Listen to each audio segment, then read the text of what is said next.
सदियों पुराने अत्यंत गुप्त ब्रह्मांडीय रहस्य जो कभी सिर्फ ऋषियों तक सीमित थे, आज हमारे स्मार्टफोन्स तक कैसे पहुंच गए। नमस्ते। आज की इस चर्चा में हम इसी अद्भुत यात्रा को समझेंगे। आज देखेंगे कि कैसे प्राचीन भारत के कठोर दार्शनिक विचारों ने एक आम भक्त के दैनिक जीवन से होते हुए हमारी आधुनिक डिजिटल स्क्रीन तक का सफर तय किया है। ये कहानी सच में बेहद दिलचस्प है। तो चलिए इस पूरे सफर को हम 5 हिस्सों में बांट कर देखते हैं। पहला, मुक्ति की खोज। दूसरा, भक्ति का उदय। तीसरा, पवित्र समय का चक्र। चौथा, व्रत और त्योहार। और आखिर में इस डिजिटल युग में हमारी श्रद्धा। शुरुआत करते हैं हमारे पहले पड़ाव से, द क्वेस्ट फॉर लिबरेशन, यानी प्राचीन दार्शनिक विचार और मुक्ति की खोज। अब प्राचीन ऋषि मुनियों के बारे में सोचिए। उनका दिमाग हमेशा सवालों और गहरी जिज्ञासाओं से भरा रहता था। ऋग्वेद के नासादिया सुक्ता का ही उदाहरण ले लीजिए। वहां एक बेहद बुनियादी सवाल उठाया गया है, was the world non existent? क्या शुरू में ये संसार अस्तित्व में ही नहीं था? मतलब उन्होंने सृष्टि के निर्माण और परम सत्ता पर ऐसे गहरे तार्किक प्रश्न उठाए जो आज भी हैरान कर देते हैं। उनका मानना था कि शुरू में शायद कुछ था ही नहीं, न दिन न रात, यहां तक कि मौत या अमरते भी नहीं। सब कुछ बस एक गहन अनंत रहस्य था। और उस वक्त मुक्ति का मार्ग कैसा था? बिल्कुल आसान नहीं। कथा उपनिषद में एक बहुत ही प्रसिद्ध बात कही गई है, sharp as the edge of a razor, यानी ये मार्ग छुरे की धार की तरह तेज और पार करने में अत्यंत कठिन है। सही मायनों में मोक्ष पाना उस जमाने में एक आम इंसान के बस की बात ही नहीं थी। इसके लिए बेहद कठोर अनुशासन चाहिए था, ठीक वैसे ही जैसे रथ के उग्र घोड़ों को काबू करना। तो यहाँ एक बड़ा सवाल उठता है कि आम लोगों तक ईश्वर तक पहुँचने का रास्ता आखिर मिला कैसे? यहीं से शुरू होता है हमारा दूसरा भाग, राइज ऑफ भक्ति, यानी आस्था का लोकतांत्रिकरण। ये जो इतनी बड़ी क्रांति आई वो अचानक नहीं आई। 7वीं से 10वीं शताब्दी के बीच दक्षिण भारत में अलवार और नयनार संतों ने इसकी नींव रखी। उन्होंने क्या किया? उन्होंने सामाजिक और लिंग भेदभावों को बिल्कुल किनारे कर दिया और भक्ति को सबके लिए सुलभ बना दिया। फिर 11वीं शताब्दी आते आते रामानुजा ने इस विचार को एक ठोस दार्शनिक आधार दिया, ये साबित करते हुए कि ईश्वर पर सबका हक है। और उसके बाद 15वीं शताब्दी तक आते आते कबीर जैसे संतों के साथ ये मूवमेंट पूरे उत्तर भारत में एक एकेश्वरवादी विचारधारा के रूप में आग की तरह फैल गया। लेकिन दरअसल ये भक्ति है क्या? सीधे शब्दों में कहें तो मुक्ति पाने के लिए एक परम ईश्वर के प्रति पूरी तरह से समर्पण। इसने उन पुराने जटिल क्रियाकर्मों और अनुष्ठानों की जगह एक सच्ची भावना को दे दी। इसने धार्मिक समानता यानी रिलीजियस एगैलिटेरियनिज्म को महत्व दिया। अब ईश्वर को पाने के लिए ना तो किसी विशेष भाषा की जरूरत थी, ना ही मुश्किल श्लोकों की। सच्ची श्रद्धा ही मोक्ष का सबसे आसान और सीधा रास्ता बन गई। वक्त के साथ ये भक्ति आंदोलन 2 मुख्य शाखाओं में बट गया। एक तरफ थी सगुणा भक्ति, जिसमें भगवान राम और कृष्ण जैसे मानवीय अवतारों की पूजा की जाती है। इससे लोग भावनात्मक रूप से ईश्वर से बहुत गहराई से जुड़ सकते हैं। और दूसरी तरफ थी निर्गुणा भक्ति, जो एक निराकार अनंत ईश्वर में विश्वास रखती है, बिल्कुल वैसे ही जैसे संत कबीर ने सिखाया। इन दोनों ही रास्तों ने लोगों को ये पूरी आज़ादी दी कि वो अपने व्यक्तिगत तरीके से ईश्वर से जुड़ सकें। कोई दबाव नहीं, सिर्फ भाव।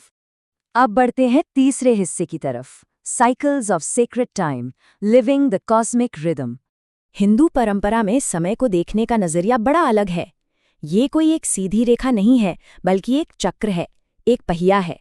समय को स्वयं ईश्वर का ही एक रूप माना गया है, जो ब्रह्मांड की एक खास लय, एक कॉस्मिक रिदम के साथ आगे बढ़ता है। इसका सीधा सा मतलब ये है कि हमारी रोजमर्रा की जिंदगी को इस ब्रह्मांड की लय के साथ तालमेल बिठाना पड़ता है, तभी हमारा जीवन उस अनंत चक्र का एक हार्मोनियस हिस्सा बन पाता है। और इस तालमेल को बनाए रखने के लिए हम पंचांग और शुभ मुहूर्त का सहारा लेते हैं। असल में पंचांग सिर्फ तारीख देखने का कोई आम लूनी सोलर कैलेंडर नहीं है। ये एक ऐसी प्रणाली है जो ग्रहों की स्थिति के आधार पर शुभ समय तय करती है। जिंदगी का कोई भी बड़ा काम शुरू करना हो तो उससे पहले सफलता और ग्रहों की शांति के लिए ब्रह्मांड से एक तरह की मंजूरी, एक कॉस्मिक अप्रूवल लिया जाता है। पंचांग का सबसे दिलचस्प हिस्सा ये है कि इसके अलग अलग तत्व आम इंसान की ऊर्जा को कैसे कंट्रोल करते हैं। जैसे तिथि हमारी भावनाओं और मानसिक ऊर्जा को सीधे तौर पर प्रभावित करती है। नक्षत्र हमारे कर्म और भाग्य की दिशा तय करते हैं। योगा ये बताता है कि कोई दिन समग्र रूप से कितना शुभ होगा, और करना इस बात का निर्धारण करता है कि किसी काम में आखिर कितनी सफलता मिलेगी। तो ये दरअसल समय और ब्रह्मांड की ऊर्जा को अपने व्यावहारिक जीवन में उतारने का एक बेहद प्राचीन और सटीक विज्ञान है। चौथा भाग, festivals and fasts, aligning life and dharma. अगर हम 2026 के मुख्य त्योहारों पर ध्यान दें तो एक बात बिल्कुल साफ हो जाती है कि ये सिर्फ रैंडमली चुनी गई तारीखें नहीं हैं। इनका एक बहुत ही गहन आध्यात्मिक महत्व है। जैसे जनवरी में मकर संक्रांति को देखिए, जो सूर्य के राशि परिवर्तन और नई शुरुआत को दर्शाती है। फरवरी में महाशिवरात्रि उस दिव्य चेतना की रात है। मार्च में होली, जो बुराई पर अच्छाई की जीत और दिव्य प्रेम का प्रतीक है। और नवंबर में दिवाली, अपने अंदर के अंधकार को मिटाकर प्रकाश लाने का उत्सव। हर त्योहार सीधे तौर पर ऋतुओं, पौराणिक कथाओं और ब्रह्मांड की लय से जुड़ा हुआ है। यहाँ तक कि शादी ब्याह जैसे मौक़ों में भी इस सिस्टम की अहमियत बहुत ज्यादा है। मिसाल के तौर पर 2026 के लिए एक सही मैरिज मुहूर्त निकालने के कुछ तय कदम हैं।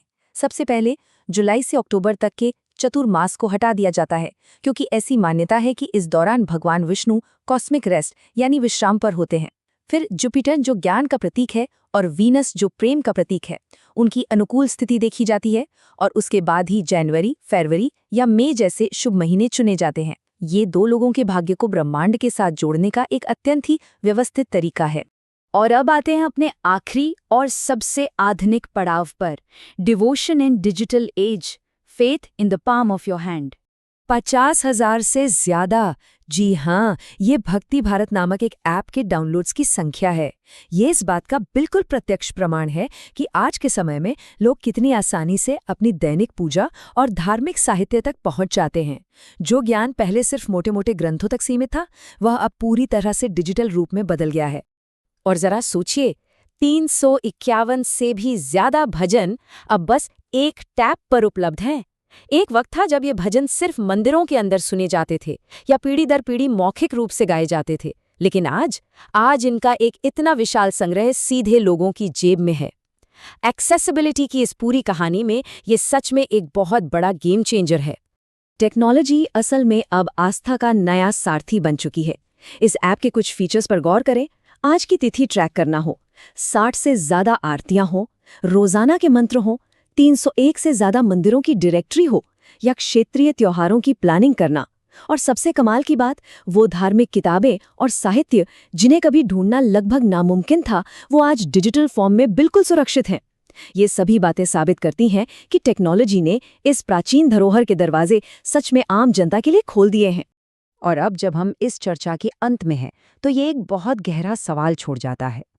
नसादिया सूक्त में प्राचीन ऋषियों का जो सवाल पूछने वाला डाउटिंग माइंड था, उसने आज इन एल्गोरिदम्स के युग में अपना नया घर कैसे बना लिया है। जरा खुद सोचिए, जो ज्ञान कभी इतना गुप्त था, जो छुरे की धार जैसा मुश्किल था, वो आज करोड़ों लोगों की स्मार्टफोन स्क्रीन पर एक स्वयं संचालित एल्गोरिदम के रूप में उनकी रोज की दिनचर्या का हिस्सा बन गया है। क्या उन शुरुआती ऋषियों ने कभी इतनी मॉडर्न और एक्सेसिबल दुनिया की कल्पना भी की होगी? इस एक विशाल और रोचक विचार के साथ हम इस विश्लेषण को यहीं विराम देते हैं। ऐसे ही किसी नए और दिलचस्प विषय के साथ फिर मिलेंगे। तब तक सोचते रहिए और सीखते रहिए।